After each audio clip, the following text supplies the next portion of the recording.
Life's short. You don't want to waste months or even years of your life on bad ideas. I'm going to teach you how to quickly and cheaply validate startup ideas in 2025. Over 100 founders have been through my organization's programs, and I'm going to give you the complete playbook. But I'm not going to be nicey-nicey. Expect some tough love here, because that's going to make you better as a founder and help you to make your decisions for your life. On that note, most of your ideas are going to suck. It's not personal.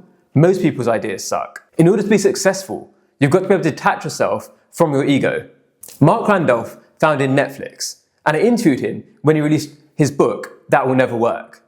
And the lesson is that what you've got to do is find an idea that has enough value to make it good enough to go, and then it's all about execution. So how do you know if your idea is good enough?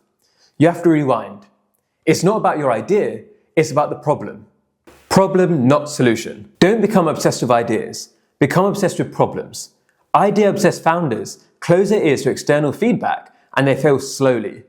And failing slowly is the worst thing. Because you not only fail, you also lose time, you lose your energy, you lose your motivation. Instead, you want to fail fast and often. Because each time you fail, you're learning something new. You want to speed up that cycle. You want to keep eliminating the wrong problems from your mind so you can narrow it down to the one that's actually got potential for you to work on. So the perfect idea doesn't exist, but stronger and weaker problems to work on do. So I want you to reframe the way you think about building a company. The solution or the idea comes later. And these are the actual steps you should be taking. Okay, number 1, come up with lots of problems. Number 2, test the best ones using our 5-point framework. Number 3, do your customer research. Number 4, assess your founder problem fit. Number 5, find problem solution fit. And this is the last stage of the validation part. And then you keep iterating until you find product market fit. So while you need to follow each step one at a time, having the end in mind can help you to kill a problem early if you realize you don't really want to work on it in the long term. So let's go through the process. So every startup journey is different, and these phases are a guideline, not a hard rule. But when you think about it step by step, it helps keep you on track. And when you know what the steps are coming up in the future, it can help you kill an idea if you realize you don't want to be doing it long term. So let's go through the phases. Anybody who tells you that there's a perfect way to find a problem and an idea to work on is a liar. I've interviewed nearly 400 founders now. There is no common theme. They've all gone about things in different ways, and that's great for you because it gives you options.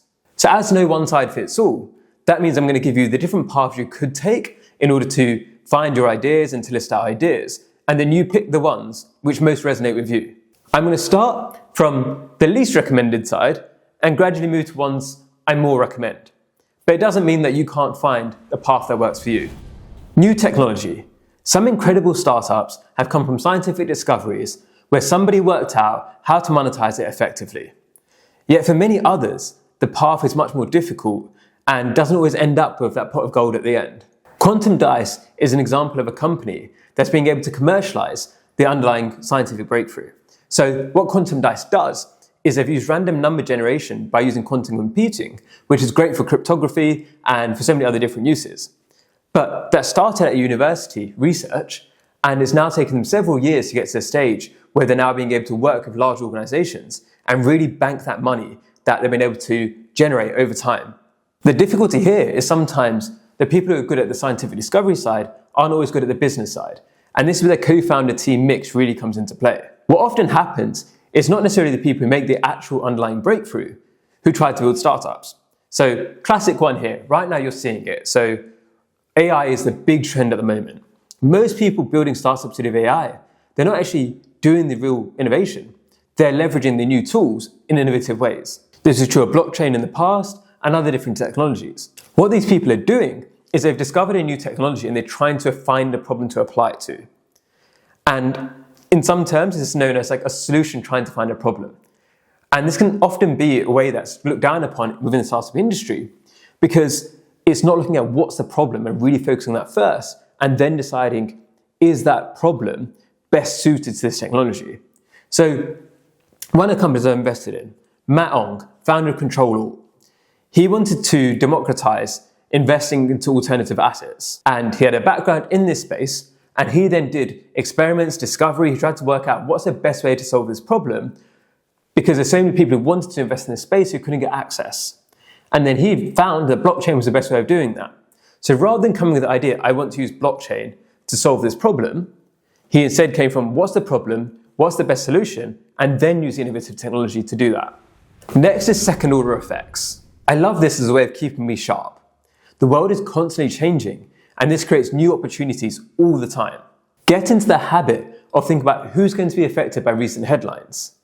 Because when laws change, when situations change, when geopolitics changes, it can create new scenarios where a problem which may have been less important in the past is now a hair-on-fire problem for certain people.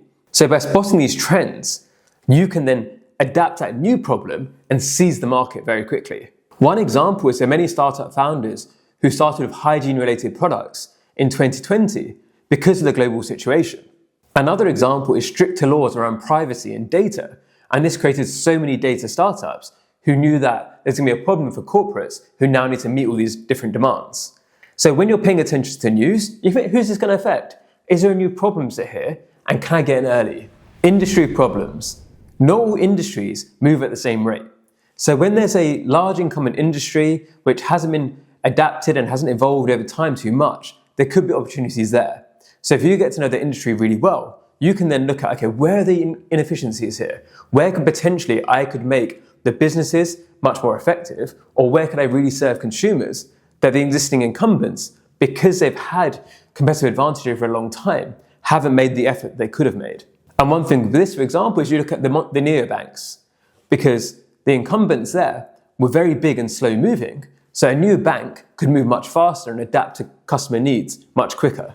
Trending problems. One great thing about humans is that we complain. We complain all the time, everywhere. And now with online communities, it's really easy to spot these complaints and hear these problems. So join Reddits, Discord channels, Facebook groups in different areas you're interested in, and pay attention to what problems people are complaining about. Where are they asking for advice, or looking for software, or looking for a solution, and nobody's really able to give them a good answer? Where is it that people are saying like, oh, how do I do this? And everyone's like, oh, there's just not really a good way to do it. That is your opportunity right there. And you can be even smarter and go into niche industry forums and look for problems there too. And just keep track of it. What problems do people keep complaining about? And there's a potential idea right there. Another thing for this is looking at the testimonials and the reviews of different apps in different spaces and seeing what are the common complaints. What are people complaining about? Because it could be, obviously, these companies aren't stupid, right? If they're seeing these complaints in their reviews, there must be some reason, for a legacy reason, they can't make that adaptation, or that's not the market they're trying to serve. That could be the market you would want to serve. And with the invent of AI and all these different LLM tools, you can simply put into ChatGPT and ask about it. What problems are trending right now on Reddit? You can ask about different forums. You can use these different tools to keep scraping and keep trying to find problems and see when one resonates with you. This for that.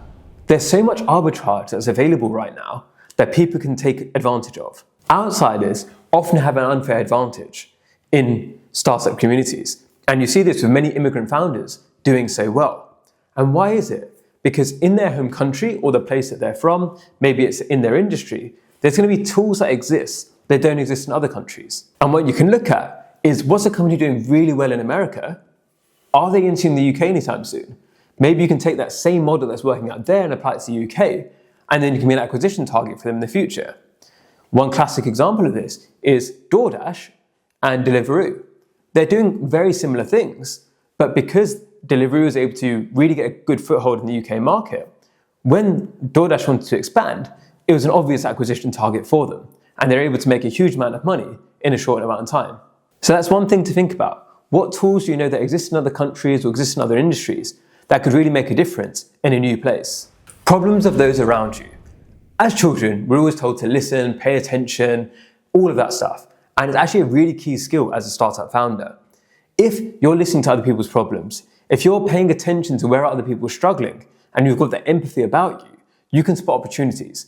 Because when you know what problems they exist in the world, those are potential problems you can solve with your startup. One story I love in this space is Navjot Sawhney. So Navjot was working in a rural village in India as a volunteer, and he realized his neighbor, Divya, was really struggling with hand washing her clothes, and it took her hours every day. because in her village, they had no electricity access and they had no running water or easy access to these things. So it took a long time. They had to go to the river. They had to do all these different things. And he was like, there must be a better way of doing this. So he invented a manual washing machine that doesn't use electricity and uses minimal water and is so much faster and less effortful. So it could save her hours every day and hours every week, which then enabled her to be able to get a part-time job and do all these other things. So him being empathetic and seeing the struggle that she was going through enabled him to create a new business and a social enterprise that is now being used by hundreds of thousands of people across the world and really making a difference while also being a sustainable and profitable business. People first. Sometimes you don't really know what problem you want to work on. And that's normal, right? There's no judgment for that. But you might know that you really care about a certain group.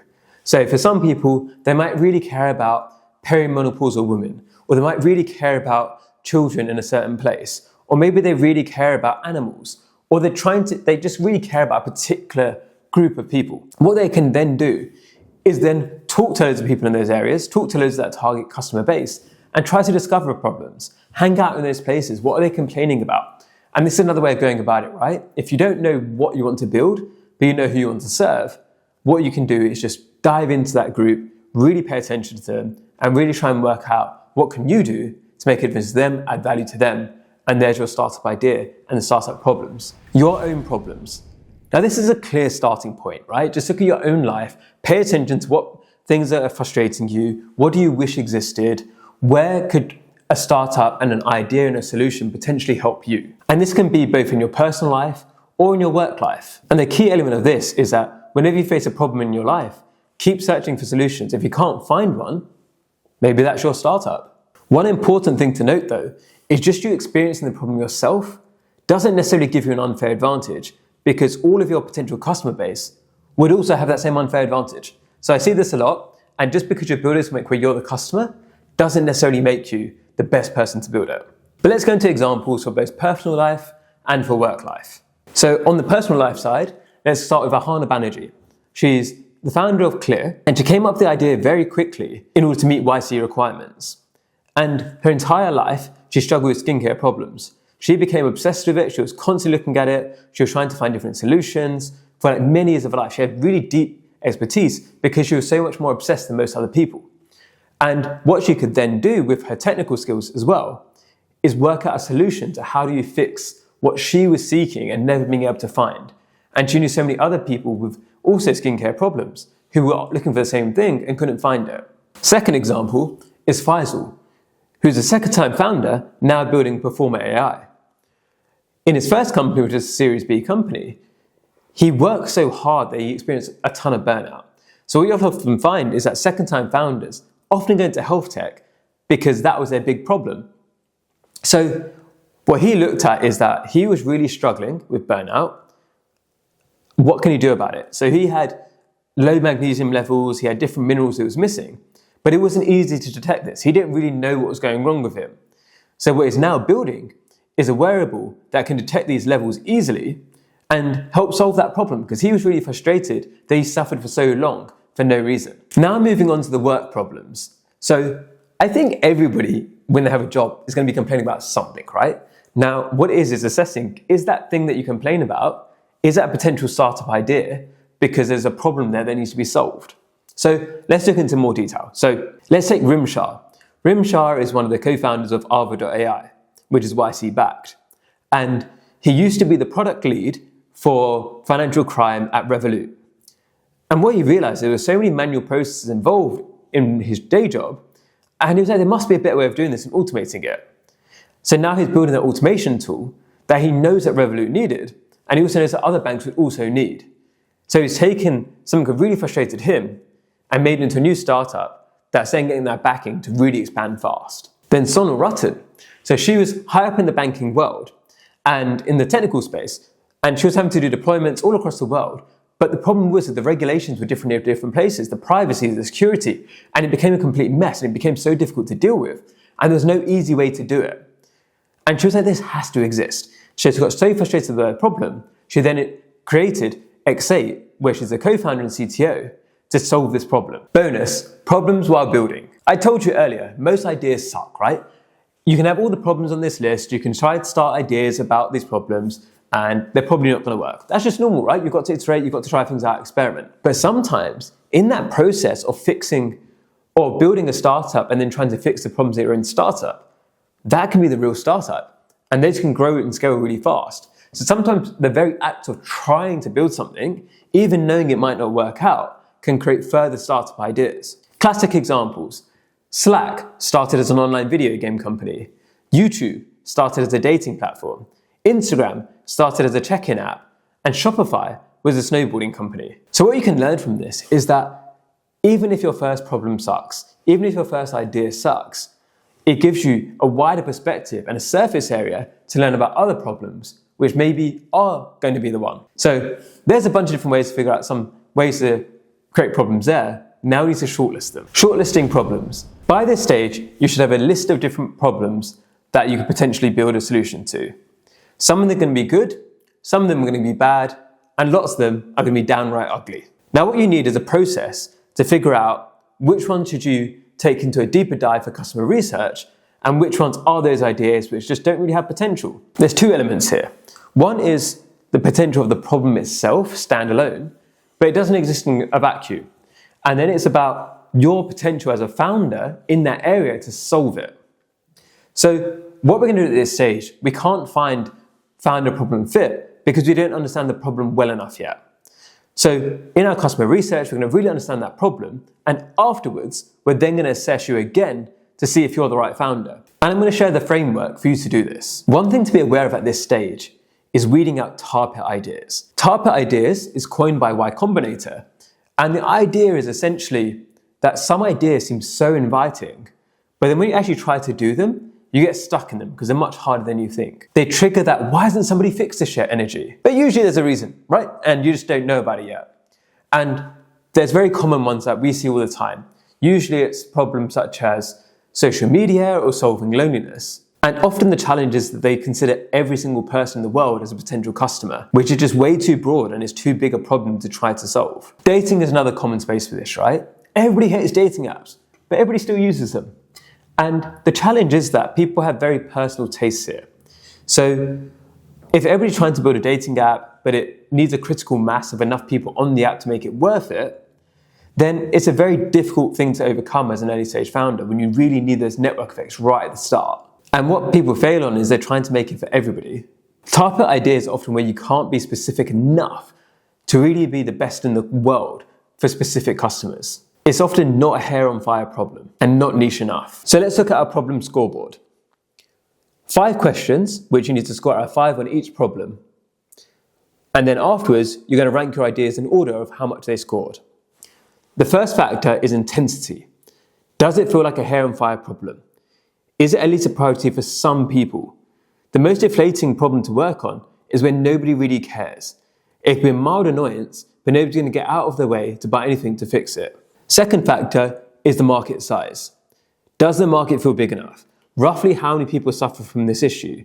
Do they have money? Actual market sizing is more complex, but this is just a gut check.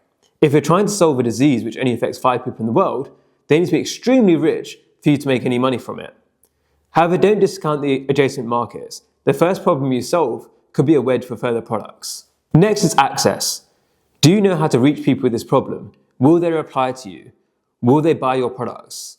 I judge people when they ask me how to find their first customer. Why are you building something where you don't have to find any potential customers? You should at least have some idea here, otherwise you're targeting the wrong group. Next, excitement. Does the problem excite you? If all goes well, do you want to spend at least 5 years of your life on this problem? Here's a secret. I know many successful entrepreneurs who are 5 years into their business and they don't care about it anymore and they're just stuck. You don't want to be in that situation. And finally, edge. Do you have some kind of an unfair advantage for this problem? Technical expertise, access to network, access to funding. You having personally experienced this problem, as I said earlier, isn't an unfair advantage if the market's huge. It only counts if you're more obsessed than everybody else. If everybody else has this problem and haven't solved it, why and how are you going to? So put all of your ideas through the scoreboard, right? And you might be quite surprised with the results. What are the ones at the top? How do you feel about that? What's your gut feeling? Be like, I don't know how I feel about these. And adjust it, right? The scoreboard is a tool. It's not a rule. You don't have to follow it, right? It's just to help you to work out which problems seem at the highest potential so you can then spend more time with them and doing the customer research. It's easy to do terrible customer research. I've done it myself. I hold my hands up. I've made these mistakes, but I want to stop you from making the same mistakes as me. And there's many different ways you can do customer research. But the most important one is one-on-one interviews, by talking directly to the people who have the problem that you want to solve and learning from them. There are other methods too which can supplement that, but we're really going to focus on that direct interview because that's where I want your attention to be. Because if you don't want to talk to your potential customers, why are you building in that area?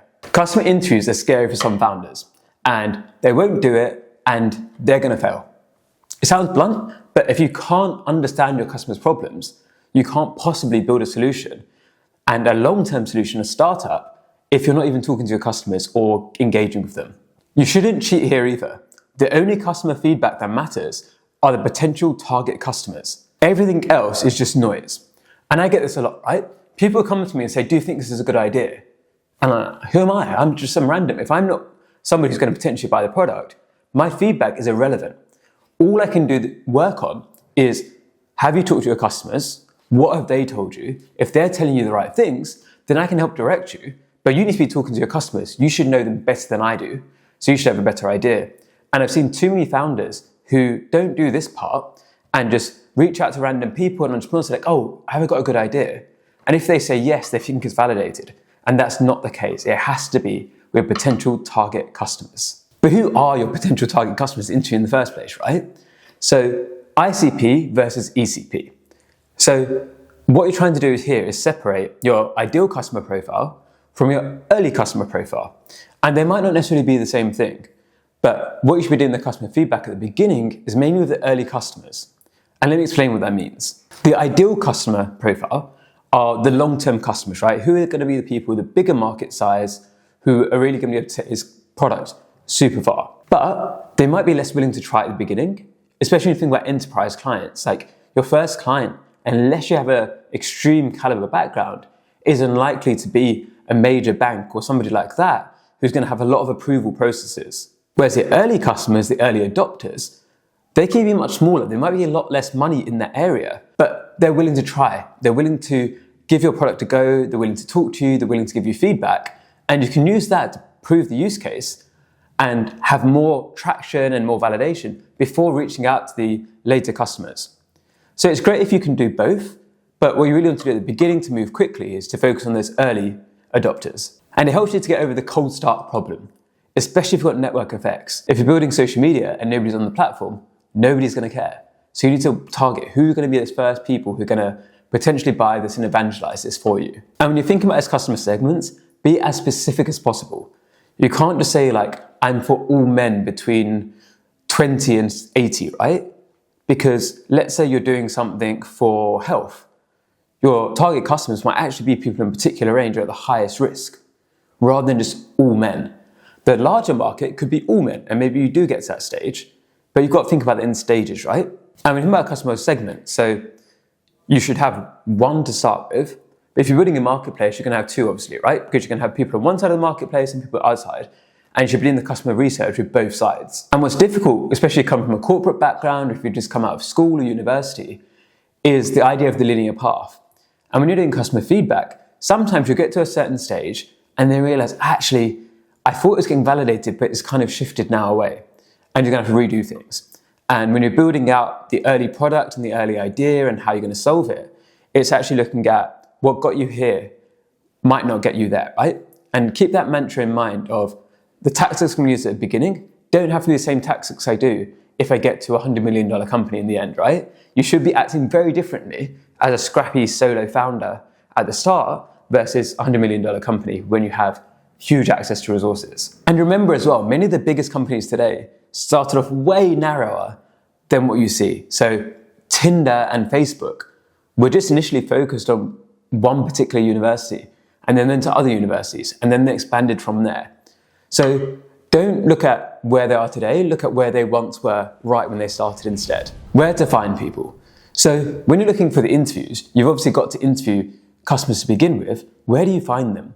And the mistake that many people make is they're focused on their family and friends. And while this sounds great in theory, in reality, your family and friends are probably more likely to lie to you so they don't hurt your feelings, right? If you really care about something, they're just going to go along with it because they don't want to upset you. And if you're married, for example, and your partner is telling you that they hate your idea and they're like, why are you asking me these questions? I don't really interested. Then they can seem more enthusiastic than they actually are, just to protect your feelings, right? They're trying to do it to be kind to you, but that can have a negative effect on your validation.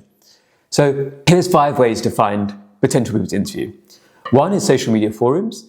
So if you see people complaining about the problem a lot, ask them like, hey, I'd love to interview to learn more because I want to try and build a solution here. Next is industry events. So if you're going to solve a problem for B2B marketers, go to the B2B marketing conference. There's a room full of potential customers there. Make some friends, don't just sell at the beginning. Make some friends, have a follow-on conversation, have a coffee chat with them. They don't know it's customer interview necessarily, but that's what you're doing behind the scenes. Next is ex-colleagues, friends of family, friends of friends. So these are people you've got some weak bond to, but they can still be quite objective. Another is referrals from complementary companies. So let's say you've got a friend who's also building a business in a similar kind of space to you, but you're not really competing. Ask them like, hey, can I talk to some of your customers? If you're hosting an event, can I go along? Can I talk to people about the problem and see if they're facing it too? And you can obviously have a mutually beneficial relationship, but you also do some work for them too, right? And you also help them out and get them potential customers. And then finally, paid ads, right? You put ads out there, and if people who really care about the problem come forwards, that's a good signal. So now you've got some customers to interview. How do you do the interview? First is what not to ask. And this is very simple, right? Because first is what not to ask. And sometimes that's more important than what to ask. The Mum Test is a great book about this, and there's no affiliate link. I'm just recommending it because I truly believe in it. And many of the best accelerators around the world will also recommend it. The key point is to ask questions in a way which allows the interviewee to talk about their problems and their needs, rather than you talking about your solution and asking them to tell you about how amazing your idea is. It's got to be focused on the problem, and you don't even bring your solution or your idea in your head.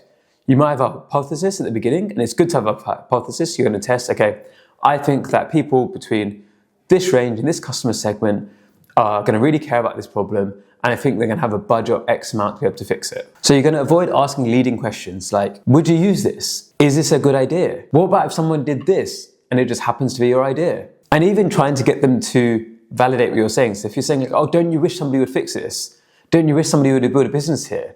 And they're not going to be like, no, it doesn't matter to me. They're probably just going to agree with you out of being nice. So avoid any questions where you're asking them to potentially have that awkward situation disagreeing with you. Make it so that you just ask, well, we're going to go into that now, right? How do you ask the right questions? So your questions will all be framed around how much does this person care about the problem and how much they're willing to pay to solve this problem. And use the 3 key reasons for buying as a mental framework. So you've got functional, emotional, and social. And let's use examples for that, right? So let's say buying an office, right? So this office space right now, it's kind of cool, right? We've got like a chimney, we've got all this stuff around here. So the functional use of it is we need a space to work, okay? So it just needs to fulfill that need. That's a basic need. The emotional need is like, how do I feel in this space? So I come into this space and I feel inspired because of the way the layout is. We've got brickwork, we've got different things going on. It's a nice area. Those things are all about my emotions. I don't need those to do work. It just makes me feel good when I'm in this environment. And the final bit is the social side. So socially, is that when people come to our office, I want them to have a good impression of us.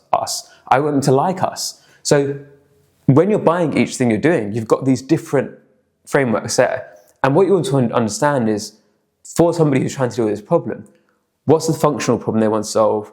What's the emotions around it? And also, what are the social aspects of that too?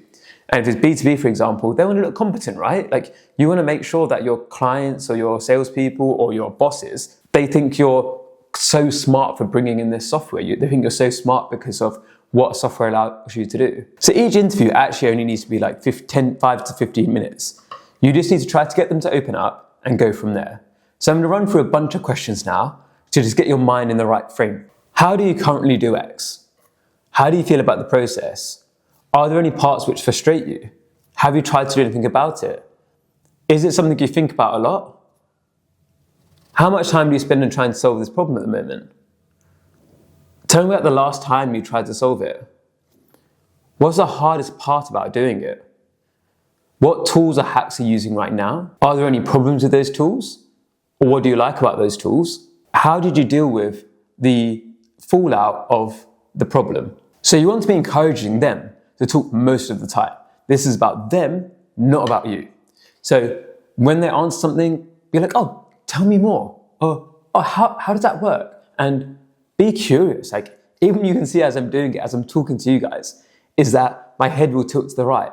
I'll do different things. I'll change my talk. Like, oh, tell me more. Like, I'm encouraging and opening up the space for them. And you can do the same thing to your customers. So take detailed notes or use a software that records it for you, and actually pay attention to key quotes that really illustrate the problem in the customer's own words. So if the problem, let's say it's a health-related problem, and somebody says, I feel so ashamed that I'm dealing with this, and I feel so lonely that I can't talk to anyone about it. If you're now trying to build a community platform for people with that problem, that is gold to you, right? Other really high signal things you can get from these interviews is when people are saying like, oh, I can't wait until we solve it. Like, can you please let me know when it's ready? Like, if it's ready now, I'll buy it, I'll test it. And they're saying off their own back rather than you leading them there. How many interviews to do is almost sometimes like how long is a piece of string? So one recommendation is about 10 interviews, right? But it really depends on how specific you get your customer segment. If you're doing broad interviews, then 10 interviews isn't going to be enough. But you should be really focused on a particular customer profile, and you can do 10 interviews there, and you should start to see the same insights over and over again. And if you're getting different results every single time you do an interview, that's a difficult place to build a business, right? If every customer's got very different feelings about what's happening. So what you can do is either 10 interviews or keep doing at least 5 interviews until you're no longer getting new insight from each interview. So you can keep doing interviews if they keep giving you insight, but if you do like 100 interviews and every single person is saying something different, that's maybe a negative sign there. Extra support methods. So while I've said one-to-one interviews are the best, right? And some people disagree, but that's what we've seen consistently work. There's also other methods, and it's not either or, it's you do and, right? So if you go down that chain, so obviously one-to-one interviews, first one, group interviews. So let's say you are trying to build a product for diabetes, and let's say you host a breakfast, which is like sugar-free breakfast, and you get people there who have got diabetes. You then have a table full of people who have got the problem that you're trying to solve. You can now chat to them at the table and get that roundtable discussion going, right? So say, what are some of the most annoying things about having diabetes? Like, what are the biggest challenges you guys face in your day-to-day life? And those answers and people bouncing off each other can be really illuminating too, right? Virtual interviews. So now in the common age, right, people have so many Zoom interviews. But when you're one-to-one, and why I've said in-person interviews are the best, is because you can read people's body language. You can make them feel more comfortable. Obviously, I've done a ton of videos, right? The way I express myself, I'm doing subtle things to try and make you feel welcome. I don't know if you feel it or not. But that's from a lot of experience. For a lot of people, it's a lot harder to get your emotion across. It's a lot harder to feel comfortable and vulnerable when you're on a screen compared to when someone's in person with you. Next is informal conversations. So this is where you're at an event and you're waiting for the panel to start, and you chat to the person next to you and be like, hey, are you guys hiring at the moment? Are you facing any problems there? And you just have a bit of chit chat, right? But that chit chat can still be very useful, even though it's not a formal interview or it's not a very obvious interview in that sense. And finally, the email survey, or any type of survey, right? And what's obviously good about a survey is you can get many more responses in a short amount of time. The challenges of the validity of that might not always be the same, because sometimes people just go through it quickly. They might not be bothered to put proper answers. But it's a good way to, once you've done the customer interviews, to then just see, does it seem like your customer interviews are representative of the larger sample size or not? And if they're not, then you can then try to deal with that clash. So by the end of this, you should have some pretty decent customer research. And now it's, what do you do next, right? And we're going to return to found a problem fit. So now we're going back to our scoreboard in more depth, right? Because now we actually have the customer research and we're making a lot less assumptions. So first up, it's intensity. Is this a hair on fire problem? Is it a priority for somebody to fix it? One of the worst things you can do is build a company where nobody really cares. And it can be so frustrating because you're like, but they complain about it. But unless it's a priority, if it really matters to them, they're not going to act.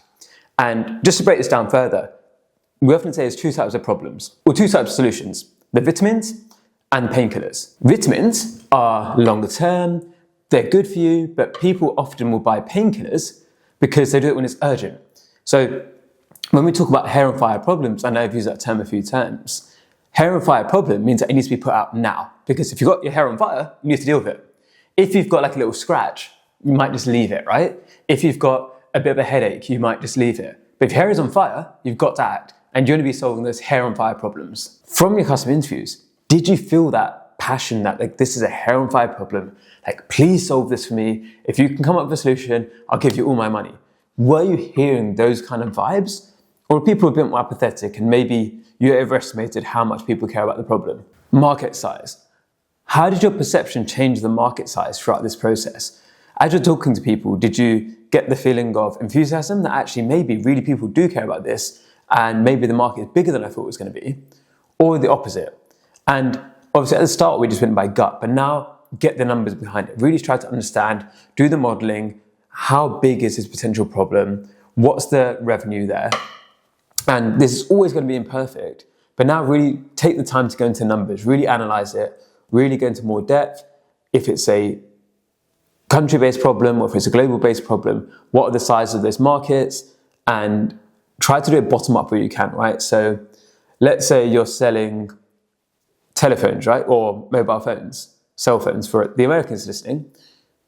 Most people, say over the age of 18, will have a cell phone, okay? But if you're trying to build a new hardware product, do you truly believe that every single person over the age of 18 will have it? Or what's more realistic?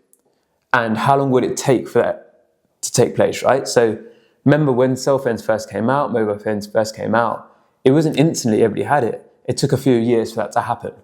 And even from the transition from the dumb phone to the smartphone, again, it wasn't instant. It took a bit of time for people to adjust. And also remember, for a venture scale business, you're looking at 100 million revenue in the next 5 to 7 years. And it might not be with the first product. It could be that it's a wedge to another product. But if that just seems totally unrealistic, you now have your answer of whether or not you're a venture scale business with this idea. And it could be, for example, you can build a profitable business in a few years and then go for it, right? You've got to decide what's right for you, but make sure you're going eyes wide open. There's no point trying to build a lifestyle business as if it's a venture scale business, and likewise, trying to build a venture scale business when it's actually a lifestyle business. Access. So you must have interviewed at least 10 people, I'm hoping. And at that point, you've proven, okay, you know at least some people. Do you need to refine the ICP further? Do you have access to maybe who the ICP is going to be in the long term? And can your ECP get you there? So to get rid of the jargon, ideal customers and early customers. Do your early customers help you to get to the ideal customers or not? And do you need to work out how you're going to get access? And is that potentially possible for you or not? And if you think, actually, I've got no way to get involved in this industry, it's going to take me a long time, I don't want to invest the time in there, then again, you have your answer. Maybe this isn't the right problem for you to solve. Fourth was excitement. How did you feel talking to customers, right? Did you get like that sense of enjoyment and excitement? Like, it's sometimes if you're talking to people about problems, it shouldn't be that exciting. But you can feel like, yes, I can do something to really change this person's life. I can do something to help this person and I can build a product in this. Like, do you feel that energy? Or was it like, oh man, I don't really want to do another one of these interviews? And if you don't want to do these interviews, it's probably not the right place for you, right? Then finally, the edge, right? As you're listening to this problem, in your brain, are you thinking in your head like, okay, my skill set, I could come up with a solution here, or I could do something which really makes a difference, or you're like, oh, I don't know how to solve this problem, right? So you've got to work that out is, after listening to the customer research, do you feel like you're the person who has the ability to make a solution that's going to really change their lives? Or are you as stuck as they are? Another way to think about this is the Venn diagram often associated with Ikigai in the West. And spoilers, like Zen Buddhist monks do not use this to decide whether or not they're happy or they have purpose in their lives. But for the purpose of assessing a business and a startup idea, and where it's something which you want to pursue in the longer term, it can be useful. So let's look at the different segments. So first, is it something which you love? And that's coming back to like, were you excited? Did you enjoy this area? Then, is it something you're good at? Like, do you have a way to solve this problem? Then it's, can you make money from it? Is there a market size there? Is there potential for the revenue and the money side? Is it something the world needs? And that's where you're doing the customer research. So when you look at that diagram, it can kind of intersect there, but it's a bit more abstracted. But for some people, and some of you listening, that might be a useful way of thinking about this. What I caution you against is this idea that your startup has to be your purpose for your life. That's too much pressure. You're going to change your mind in the longer term, and that's normal. And don't put so much pressure on like, my startup needs to solve all of my problems, right? Let's move on to problem solution fit, right? What we're now looking at is creating a solution to see if that is going to solve the problem or not. And you can do this a lot easier than people think it is. You can test your solution before it even exists. So for the final stage of this tutorial today, we're going to look at how do you do that, how to take all the information you've gathered so far to validate your solution in a quick and easy way. For your solution to lead to a startup and hypergrowth, it has to be scalable in some way, right? And that means usually it's either software-based or a product with good margins that can scale easily as well. So service providers, while they can make lots of money, it's not necessarily a scalable business because you have to keep adding more people to that, and obviously that comes with management and so many other challenges. But being a service provider to start off with can be a useful way of making revenue and building trust with potential customers for a software solution down the line. But when you're thinking about a scalable solution, you don't need to build the app straight away. You don't need to build the thing. What you should do is ideate with you, your team, whoever, to what's the different ways of the customer pain points you've listened to, what are different ways of solving that, and really get clear on that too, right? It's okay, what could we build that might be able to solve this? And you can have multiple ideas. So what I'd suggest is you create landing pages for each of the different solutions as if they actually exist already. So if you've actually built it, you've built this solution. So let's say a classic one recently is AI generated marketing material, right?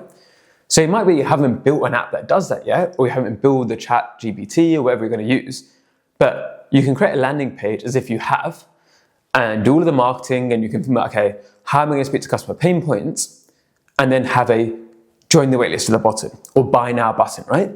And that buy now button, it could actually just lead to like, actually, so you can just say, okay, we're sorry, this is coming soon, join the waitlist. But the first button, if it says buy as opposed to join the waitlist, you get a much better idea of like, what's the customer intent here. And building a landing page today is so easy. There's so many tools out there. There's the AI tools, but there's also just simple landing page software. So even a year ago, 2 years ago, it wasn't hard to make a landing page. And now some of the AI tools can do it at a prompt, but you have to edit it, whatever it is. So I might make a second video about how to do that, but this is an exercise that should take you like an hour or 2 hours to just get a landing page set up and then set up multiple of them. And then now you've got to test it. So this is called the fake door test, right? And what you now do is you've got your landing pages. What you can do is send it to different people you did the customer research with and say like, hey, like this is what we came up with so far. Like, what do you think about it? Or would you like to sign up? And then see what they do. You can also run a simple experiment of putting it into forums. You can have paid ads. So if you spend £100 on paid ads and then you articulate the value proposition, what you're trying to build, see people click on it, what's the conversion ratio there? And also people who end up on that web page, do they actually click on the button to buy? And if they do, that's good signal, right? Because then if you keep getting people trying to buy it and it's not ready yet, that gives you the incentive to go and actually build it. And that's a really good way to actually validate, okay, I've listened to customer problems, I've then created and ideated on different potential solutions, I've created different landing pages for these different potential solutions and how it could work, and this is a solution from the customer, from the validation phase of when I'm putting the ads online, that seems to be the most clickable, that most people want the most. Okay, so that's the solution I'm now going to go for. So we've gone through this whole process, and hopefully you've learned a lot and you've really enjoyed this video. So to wrap up, You start off with thinking about what are all of the problems that you see in the world, and we went through all the different ways you can find and discover problems.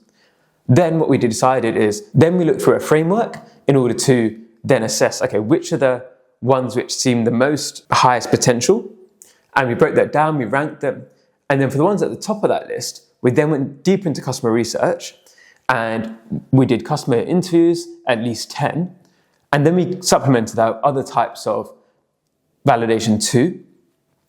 And once we saw, okay, this is a customer research, we then reassessed our scoreboard again and decided, okay, am I the right founder for this? Is this something which I want to take further? And if it is, we're then trying to decide on a solution. And how we're deciding on the solution is by creating different landing pages with different potential solutions, running ads for it, seeing which one is getting the most traction, and then deciding from the basis of that of, okay, this is where the one that's the highest potential, and you can then go further into that, right? So we've gone on this whole journey from coming up with ideas all the way to validating the customer demand, and then also testing potential solutions so we can go further. So let's say you got to the end of that. The next thing would be is to then start building out the MVP and building out early stages of the solution to see, can you solve this problem? And can you take those next steps on the journey to building the startup of your dreams? So hope you enjoyed listening. I do these every week. Would love to see you back here. If you enjoyed this video, subscribe, tell your friends about it, and see you soon.